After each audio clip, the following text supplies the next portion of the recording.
Good morning, everyone. Welcome to News in Motion. If you are a returning viewer, welcome back. If this is your first time tuning in with us, we just want to say thank you for tuning in and supporting News in Motion, your news media outlet for relevant commentary and call to actions. Of course, with some headline news as well. Whether you are tuning in through Facebook, YouTube, LinkedIn, if you're an audio podcast listener, thank you for turning those dials to NIM today. I see you, Miss Marion Jackson. She was in the room before we even started. I'm telling you, the YouTube viewers show up early, bright and early. They already making their breakfast. They ain't waiting for the roosters to crow. They get up and then the rooster crows. So shout out to our YouTube viewers. Good morning to you, Miss Yvonne Gardner, also tuning in through YouTube as well. It is Wednesday, January 10th, 2024. Happy hump day to everyone. We are in the middle of the week. Um, Before you know it, Friday will be here before you know it. Good morning, Miss Deborah Johnson. How are you tuning in through Facebook? Good morning to you also, Mr. Robert Holman. So, without further delay, y'all know what we do over here. Let's get ready for some news in motion.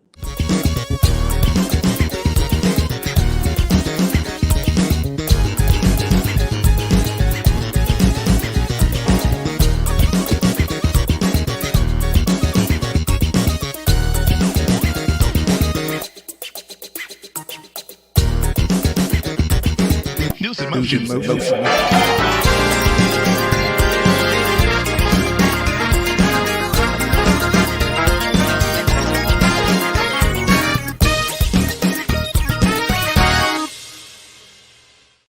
Well, good morning, everyone. It is Wednesday. It is hump day. I see you, Adrian, coming in. I see you, Donita, coming in. Shardinia, good morning to you. Yes, Adrian, I'm still in love with the music as well. Y'all, today is Wednesday workshop. If you want to call it Wednesday wisdom, it's totally up to you.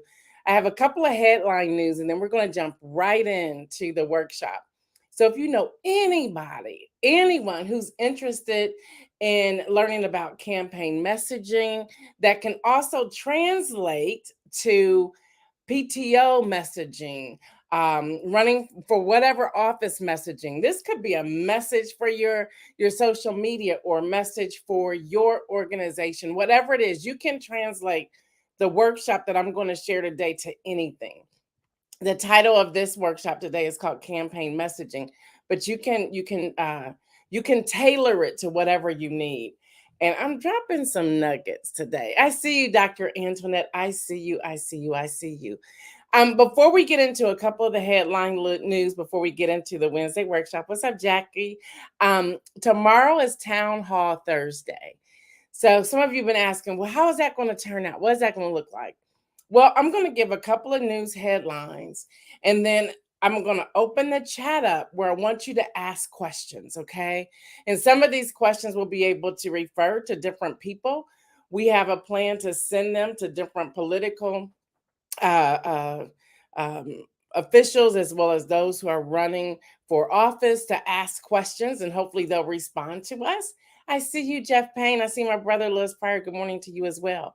And then if there's something that you have an answer to, we will then send you the link that you can just jump on the show. Just remember to make sure your background is okay, and you don't have, come on now, y'all. We got to make sure we're looking somewhat presentable. But that's what our town halls are going to look like. It may start off slow. So tomorrow will be our first one, but I believe they're going to build up. So I'm real excited about Town Hall Thursday. So just stay tuned to that. So if you have any questions about Town Hall Thursdays now, just put it in the chat and I'll do my best to answer them. What's up, Hester Jackson? What's up? So y'all, today is Wednesday workshop or Wednesday wisdom, whatever you want to call it. But before we get there, I have a couple of headline news. Do me a favor, also hit that share button, tell people to come hang out with us. Weather, y'all, weather. Hopefully we won't have any trouble with the winds today with our broadcast, but it's pretty windy out here in Central Ohio. Y'all, there are severe storms and tornadoes that have swept through the South. Heavy rains, downpours, strong winds. It's just been coming nonstop. Ah, what's really interesting, my daughter sent me a video yesterday. And she calls me and she says, Mom, do you think I'm in the middle of a tornado? So she sends this video. She's at a stoplight. And I mean, the actual traffic lights are like flying all the way up and circling around. I said, something's happening. I'm gonna need you to go get somewhere and take cover. So she ended up going to the grocery store. So she is safe. But I was like, what is going on? So it has swept across, y'all. More than 25 million people from Florida to Virginia were under tornado watches through yesterday evening, with expected wind gusts up to about 70 miles per hour in parts of North Carolina and Virginia. This is coming from the weather station. At least 10 tornadoes were reported across Texas, Florida, and Alabama since Monday. Y'all, this is January, right? At least four touching down in Florida. A state of emergency was declared for 49 counties in northern Florida, and at least three deaths have been reported so far as the time we came on the air today. Now, y'all, this storm system is going to, again, the weather station saying south move to northeast, prompting flood watches, including Philadelphia, New York, Boston, and Washington, D.C. There's about 2 to 4 inches of rain expected in the northeast, and a separate storm that has triggered a rare blizzard warning for places like Oregon and Washington, and some other areas expecting a foot of snow through today. Meanwhile, a wintry mix is also moving across the plains and the Midwest. So a lot is going on, right, Judy? You up north. So let us know if it's snowing in your area. What's up, Kim Edmondson? All right, y'all. Just a couple of news stories before we get into this. Again, I'm going to be talking about messaging. So share it, tell people to come join us. And if you're just tuning in, Town Hall Thursdays are tomorrow, will begin tomorrow. And if it's something you want to join, just make sure you're presentable. Remember, I gave the inspirational message yesterday about dressed apart. We will throw you the link and you can actually come on to the show with us. So UPI.com reports that the Labor Department issued a final rule on Tuesday that tightens the way businesses can classify employees as independent contractors. Now, this is wiping out pretty much, not 100%, but it's wiping out some of the Trump era rule that loosens those rules for companies. Now, the department said that the changes are meant to protect workers from wage theft, prevent some businesses to using the designation as an advantage over businesses that fully hire workers, and extend the federal employee protections. Now, yesterday I talked about HJ Res and SJ Res, and I asked you all what did it stand for, and y'all came up with it. HJ is House Joint Resolution, and SJ is Senate Joint Resolution. Now, I pulled out. This is from the Executive Office of the President. Y'all know I go looking for stuff. I'm nosy. What's up, Stephanie? I'm nosy. And the Statement of Administration Policy, and this is HJ Resolution 98, a joint resolution providing for congressional disapproval under Chapter 8 of Title 5, United States Code, of the rules submitted by the National Labor Relations Board relating to the standard for determining joint employer status. Now, this came to the floor from Representative James, who's a Republican in Michigan, with 68 co-sponsors, all GOP. They were trying to hold in that Trump era resolution, that executive summary, and it has now changed.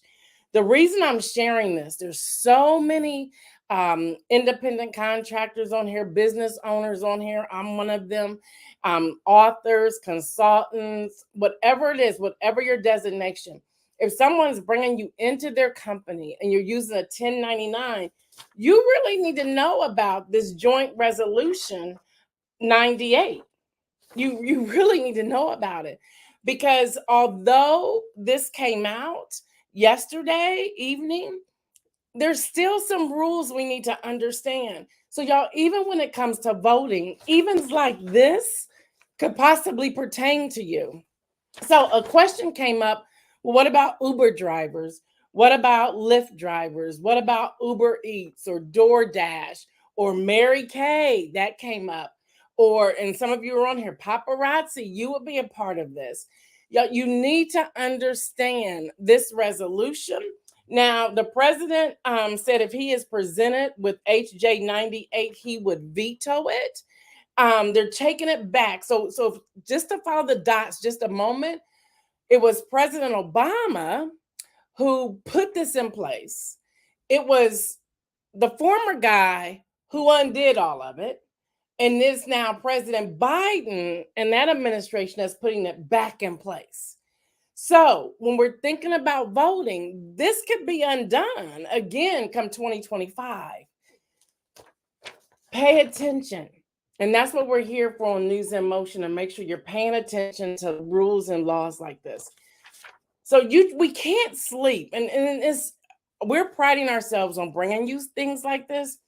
We can't sleep on this. Okay, we can't sleep. To some degree, some churches, not churches, some pastors could fall underneath this if they're not considered an employee, but they're considered a contractor. So pay attention to HJ, that's House Joint Resolution 98.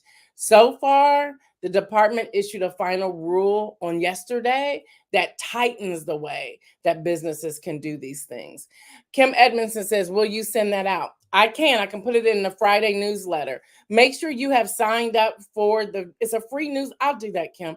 Make sure you you sign up for the free e-newsletter, the electronic newsletter. Just go to gaildudley.com and a pop-up will appear. Just complete it. That's it. So do that. Deborah Johnson says we have to pay attention and read the fine print. Absolutely, because it's serious. Charities, all types of things. You're welcome, Kim. All types of things.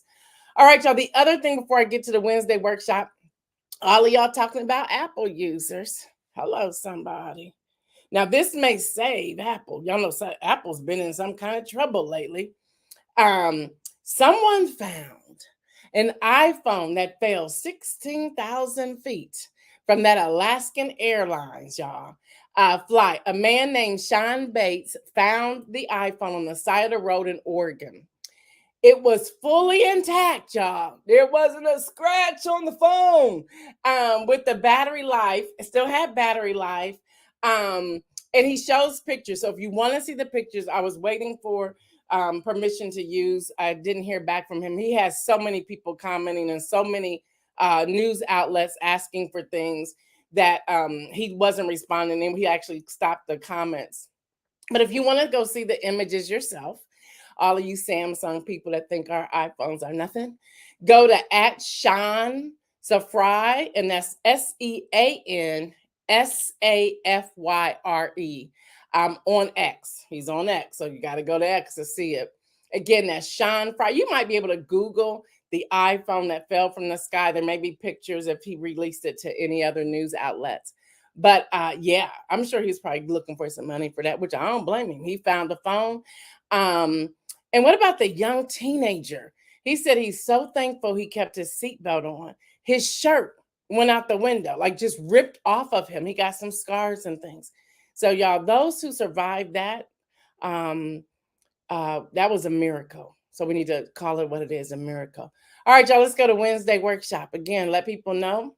As we're going to Wednesday workshop, Isaiah, if you can pop that up. As we're going to Wednesday workshop, I need to share this with all of you.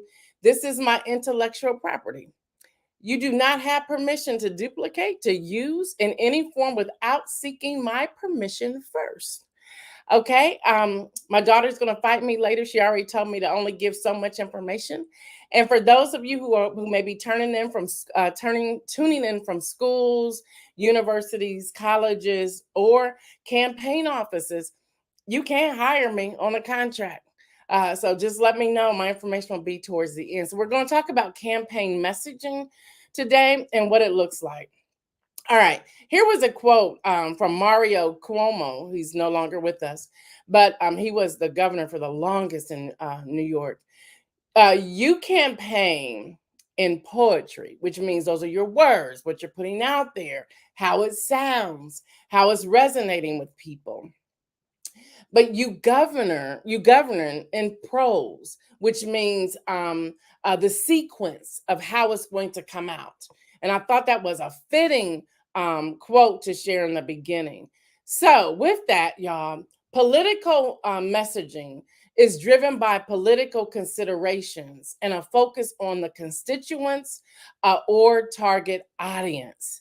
Yes, Dr. Antoinette. Yes, yes, thank you. It stems from various sources shaped by understanding constituents and current affairs with a specific demographic. I want to work through that just for a moment, y'all. Um, what's the demographic? You need to know your demographic. You need to know who you're speaking to. You need to know the age. Your message may change or alter based upon that demographic. However, the message should still be the same. When you come down to the bottom line, what's the message? What does it look like? So it's driven by your political considerations. So sometimes people, the young man, I can't think of his name, he was a Capitol Police. He was at all the J6 hearings. He's now running for office, and his platform is the fact that he experienced that, and based upon everything that he has witnessed and seen through the years, he's now throwing his hat in the office. And y'all, he's raking in millions ever since his announcement last month. I mean millions, okay? Which will probably soon turn to billions. He will probably win his seat. He's running for a seat in Maryland. So Dr. Antoinette, you know, I cannot think. I see his face, but I cannot think of his name. So you're it's driven by political considerations and a focus on constituents. Y'all, if you're running for office, it's not about you. It's about serving your constituents that sometimes has come from things you have experienced. For example, with my parents, with everything we've been dealing with my mom, I could say, you know what, I'm gonna run for office because I need to make sure seniors are taken care of, that we come to some resolution with Medicaid and Medicare. That's that political consideration, and that's that focus on the constituents. And so that becomes the target audience. So it stems from various sources, but you have to understand your constituents. There has to be a learning. That's why I keep stressing about town hall meetings, y'all. They're so important. And if you're already in an office, you should regularly be having town hall meetings. Okay, it's important to do that. All right, y'all. So this is what it looks like. I'm only going to give y'all a small portion in the time that we have, but this is what we call a messaging plan. Again, if you're just now joining us, this is my intellectual property. You do not have permission to copy, to print, to download. You have nothing without asking my permission first, okay? And I'm also for hire. You can ask me and I can come and we can work out a contract. All right, so I'm going the opposite way than what we usually do in looking at this. We have targeted message, on message, strategy, design, marketing, and planning. Most people go the other way. They normally go planning, marketing, design, strategy, on message, target message. No, that's wrong. You have to start with the target message first, and then you work around the other way. So we're going to cover just a few of these. And if you have questions, put them in the chat. If you have questions, put them in the chat. All right, so the target message. And this is a quote from me. I don't know why it's not in quotes, and I need to fix that. But a successful campaign hinges on maintaining a cohesive, persistent, and consistent message across various tools. So yesterday I was sharing with you President Biden's speech from Mother Emanuel in Charleston, South Carolina. So I'm gonna I asked a question yesterday. What's the point, and who does it profit to erase history? And this was a quote from President Biden. He says, "I'm keeping my commitment to you. That's the America we're building together. Instead of erasing history, we're making history." Now, that applause, if you watch that replay, that applause went on forever. Okay.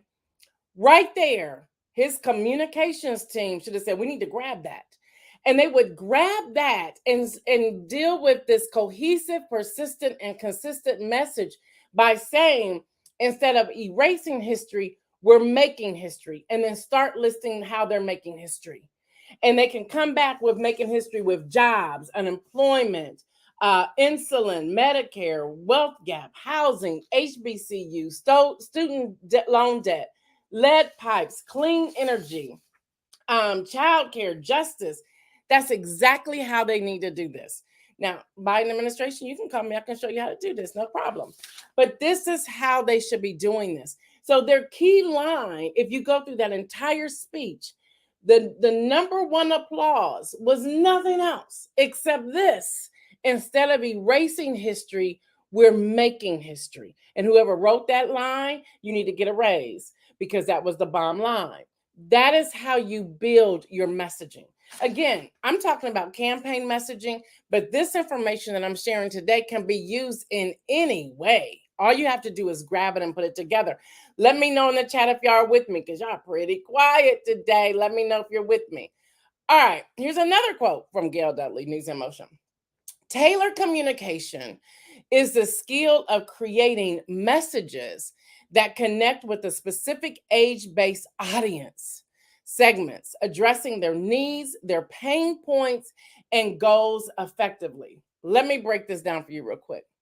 Tailored communication is a skill of creating messages that connect with the specific age-based audience. So, especially if you're running for a political campaign, demographics will begin at 18, though that's the voting age. But you also have to think about, well, how many 17-year-olds am I speaking with who will soon be 18? Depending upon when I'm running, if I'm starting to put it out there 2 years early, do I need to go back to age 16? Okay. Marion Jackson says, with you taking notes. Thank you, girl. Thank you. So, so you're really looking at 16, and that can go to whatever age. There's the longest serving, there's the longest person, a woman who had been with the Girl Scouts. She's now 107 years old. They're saying she's the oldest woman in the world right now. I can't think of her name, but she was a Girl Scout. She helped put together Girl Scouts. She helped put camps together, launch camps in Florida, all of that. I'll get her name and share it with y'all tomorrow. So she's 107 years old. And y'all, when they were interviewing her the other day, she was walking up the steps. She was crocheting. I said, how old is she? And I looked her up, and I cannot think of her name. She's 107 years old. So if somebody has a Google, go ahead and Google her name, put her name in the chat. 107 years old. She's a voter. So when you're developing a message, you have to develop a message saying, okay, what does a 16-year-old need to hear? So a 16-year-old, if I'm using the base of what was the phrase? Instead of erasing history, we're making history. So a 16-year-old needs to be like, well, okay, where are they with history? Do they have a love for history? How can I speak to that 16, 17, 8-year-old from where they are now? How do I what's the medium? What's the platform? So it's a TikTok video at this point. So how do I communicate that? Not erasing or minimizing history, but how do I communicate with that person? Thank you, Adrian. It's Maria Branyes Morea. I believe I'm saying that correctly. And if I'm not, forgive me, but she's 107 years old. So that's the 16, 17, 18-year-old. So let's go to 100, 101, 2, 3, 4, 5, 6, 7-year-old. The history is then using that platform and then talking about the history, talking about how far they've come when we're talking about feminism and women and being able to vote and having a right to vote, and how that history is rich and it's important because it gives us a place, a point of where it started. That's how you target the different audiences and pull it all together. Born March 1907. Thank you, Adrian. That's how you pull it all together. So you have the different segments, but you're addressing their specific needs, but you're not getting off message. It's the same message, but you're putting it out there differently.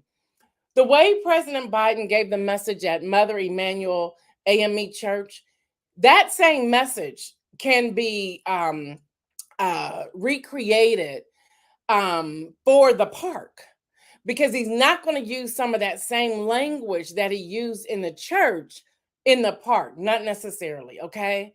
So let me keep going. Let me know if y'all listening, if this is good. Right now, we also have angry voters. People are just mad, they're tired, they're angry, they're like, you know what, whatever. And this is that inconsistent political messaging can discourage voters. And that's why they're angry. Altering the public's response to your campaign, especially angry voters. So I shared with you yesterday what Sunny Hostin said on The View, and she's absolutely correct. People are saying, how they driving a Range Rover? I just lost my job. How are you going to speak to that? Okay, you gotta, and I'm getting to that part in a few moments. How are you going to speak to that? Um, how do they keep getting promoted and I'm not getting promoted? Why are my taxes higher as a $60,000 a year person, and the person who's making a couple $1 million aren't paying much taxes at all? Why is it that my property taxes, as someone who's paid into this system, I'm now 88 years old, why are my property taxes going up and not the property taxes of those in the suburbs? These things are making people angry. Eggs, when eggs was going out the wazoo, people were like, I can't even eat. Milk, same thing. Gas prices, same thing. You have to address those questions when you're dealing with campaign messaging. There has to be a way to include everyone. And a great communicator, someone who sits in the background and pull together these messages and hear things, can help. I'm going to say something very controversial. It's going to be, don't hate me. I'm just going to use this as an example. Andrew Cuomo, former governor of New York, could still be governor if he had the right message, if he was honest and truthful. Now things are coming out. He was on Bill Maher not long ago, and I'm like, he should still be in his office. It was an attack, and the thing is, you cannot allow cancel culture to cancel you. You have to be able to have a message to respond to what's being said. Okay, as you know, and I'm just going to use this, and I'm not taking it lightly, y'all. Please hear me. I'm using this as an example only to show you how to do messaging. I'm not saying I'm an agreement or disagreement. I'm not saying that. So please make sure if you quote me all the way right. He's a single man. Why can't he flirt with somebody at a wedding? Okay, y'all see where I'm going with that? Because that was one of the things. Now, if he was doing stuff in the office, y'all got to deal with that. But if he was at a wedding where everybody was dancing, singing, hugging, and kissing, he a single man. Why can't he do it? So, what would be the messaging behind that? Okay, I want to make sure I'm not helping the former guy at all. Let's take former Vice President Mike Pence and current President Joe Biden, the documents. Well, while I was in office, I had these documents. They must have got away from me, but here they are. Here's the information. Here's the people who were around. These are the people I can remember being in my garage or being in my office. Whatever, formalize that message. Dr. Annette says, let's not forget how everything has shrunk. There's that. There's that. Yes, thank you, Dr. Antoinette. Retired officer running is Harry Dunn. So yeah, thank you. But you have to address the angry voter. So whether you're running for PTA, PTO president, whether you are positioning yourself for a position in a college executive office or executive office for a corporation, what's your messaging? What's your messaging? And how are you going to stay on key with your message? Y'all got so many slides. We're not going to get through all this. Okay, y'all. Elections hinge on turnout, influenced by voter contact, engagement, the whole get out to vote. That's GOTV strategy. Customizing approaches is critical, y'all. Traditional methods appeal only to older voters. Now, while trying to reach millennials and non-church goers and individuals stationed overseas, they need a different strategy. So you need to have multiple strategies with your messaging. Okay, multiple strategies with your messaging. I know y'all real quiet, but I need to know that this is resonating with you. So post in the chat. If you, as long as you're not driving, post in the chat. So I need to know if we're on key, if we're on point in this year and what we're doing. All right, y'all. Most people want to know a few things. So this is how you got to use your strategy for your messaging. People want to know, how will I survive? That's economic security. So even when we're using words like economic security, civil liberties, immigration status, people are like, "Give me this is my real life, and my language is how will I survive?" Boom. Period. That's all I want to know. How will I survive? What if I get sick?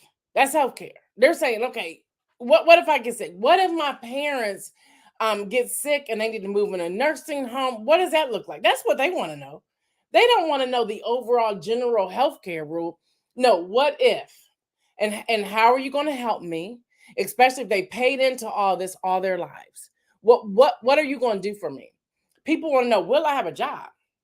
Will I have a job? Human rights, women's rights. People are like, are you going to let me deal with my own body, or do you want to force having power over me as a woman? That's what people want. That's what the people want. May I express myself with my actions and speech? That's civil liberties. They're like, am I going to jail for standing up for what's right and saying what I want to say and how I want to protest? Now I think that protest where you're like blocking cars, y'all got to find another way. Because that man who was trying to get to his daughter who was sick in New York was ready to go to, he's about ready to run over all of you. Y'all gonna have to find another way. Y'all can't be blocking streets. That ain't gonna work. Y'all, somebody gonna get hurt. So I'm just gonna share that with y'all. So how do I express myself? Civil liberties. And then can I afford education? These are the questions that people have. Jackie is saying, I'm listening intently. Dr. Annette says, having a strategy for a message is key, as is the same with multi-generational church. Absolutely, absolutely. Then we have what's the big picture story? Now it needs to be a compelling narrative, but it also has to be a narrative that is truthful. It has to be a narrative that is truthful. I'm skipping over notes so I can get through all this. It has to be a narrative that is truthful. So what's the big picture? Why are you running? Why are you doing this? Now, these are must have for a message, okay? Number one, the message has to be a message of value. When I'm talking a message of value, what do you stand for? What's driving you? What's your value behind it? And will you be relating with your constituents based upon that value? Your message has to have a message of change. What will you improve? What will you change? You see what's not working. What will you change? And this is really when we because I've been doing some surveys with the millennial population, and one thing they're like, we are so sick of these TV commercials, and they're also starting to write letters to places like Hulu and Netflix and Disney to say, now I'm not taking that plan, so I know you're going to be giving me commercials, but I do not want these political negative ads, because if you do that, I'm going to cancel my subscription. That's where the millennial populate, that's where they are. They're like, we ain't doing this. Gen Z is pretty much in the same place. They're like, we're not doing this. We don't want to hear all that. Tell me what you're going to solve. So tell me what you're going to change. Then they want credibility and truth. Your message has to be credible and truthful. And people are wanting to know, why should we invest our time into you? Why should I volunteer for you? Tell me why you're credible. Tell me what's truthful here. As truthful as you can be when it comes to politics, right? Tell me why I'm going to invest my money in you, whether it is $1. Tell me why that is. Messages must have a vision. What's your solution? What's your end game? What's your end game there? And then inspiration. People want to know, do you understand my needs? And how are you going to inspire me? And the best inspiration I can give, as an example, former President Barack Obama had the bomb inspiration, hope. It was all about hope. Yes, we can. It was that ongoing, you heard it all the time. So if you were watching him on television or in the audience, there was something about when people left there, they were on a serious high. My daughter and we had press badges with Ready Publication, and we would leave there like, where are we going? Let's go do something. Like, they would motivate people so high that they will be ready to leave there and go knocking on doors. That's the type of inspiration one needs when we come to this. All right, y'all, I'm coming out of here. So stay on message. And again, this is a product of News in Motion. If you want more information, you can always find me at any of these places. You can email me at newsinmotionwithgail@gmail.com. You can follow me on any of my social media. I'm on TikTok, y'all, NIM with Gail. And then I'm on Pinterest, Gail E. Dudley. And then please subscribe to the YouTube because we'll put more things up there. If you want, we'll make this download available along with a workbook. We'll get that on my website soon. There'll be a fee for that, but we'll get that on there. And most important, this is published by Ready Media LLC and Gail Dudley, printed in the United States of America, all rights reserved. No part of this publication may be reproduced, stored in a retrieval system, or transmitted in any form or by any means without prior written permission of the publisher. I just wanted to make sure I shared that with all of you. All right, with that, I want to move to the inspirational message, and we're out of here. We're out of here. Let me know if that was of any value to you. That will give us a pause of if we want to continue with Wednesday workshop, Wednesday wisdom, or not. But these are the types of things we're going to be bringing you, what we have planned to bring you on Wednesdays. So let us know that. All right, y'all. I'm still in the book, Draw the Circle. And there was a passage yesterday, not a passage, there was a quote yesterday where he says, the author says, get into God's presence. And he goes on to say in there is that is the solution to every problem, and that is the answer to every question. God ideas are only revealed in the presence of God. And then he asked the question, how big is your God? How big is your God? So getting into God's presence, every day we should find ourselves in that place of God's presence, waiting to hear from him, waiting to get the instructions, or just to be still. Even when we're getting ready to have that conversation, why are we having that conversation? Who is the conversation for? And how do we build on that conversation? What does that look like? What are we wrestling with today? Get into God's presence and let him direct you. We are still in the beginning of the year. A lot is going on. A lot is going on. But I am glad that I know that my God is bigger, my God is greater. Y'all, I'm passionate about what we share here on News in Motion. Very passionate about it. Very, extremely passionate about it. And so when I see a need, my goal is to bring the need. So, and again, thank you, Kim, for asking if I would share that. So I will put that in the e-newsletter, that HJ Resolution 98, because we need to know about that. Just from that alone. And you sit back and think and say, well, I never heard that.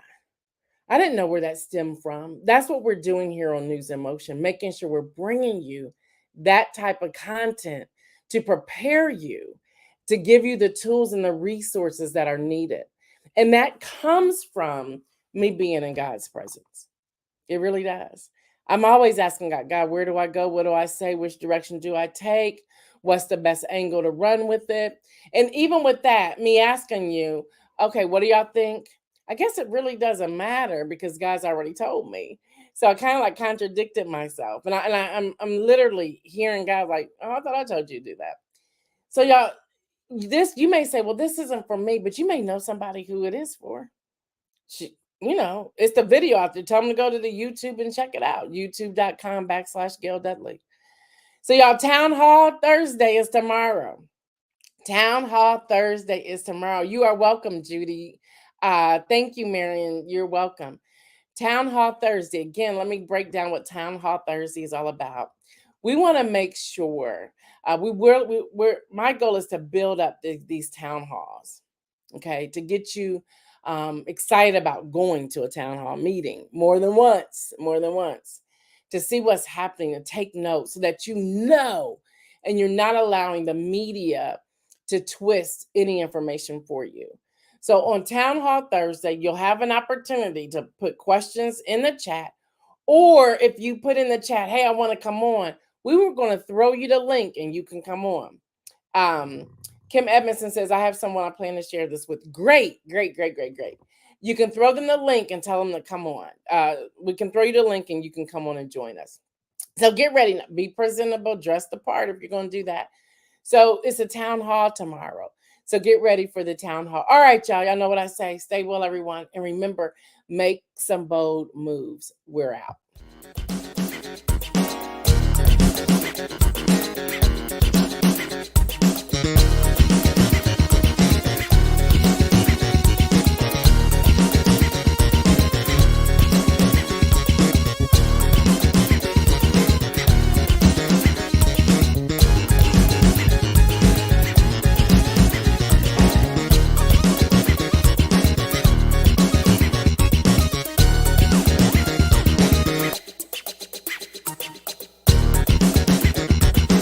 News in motion.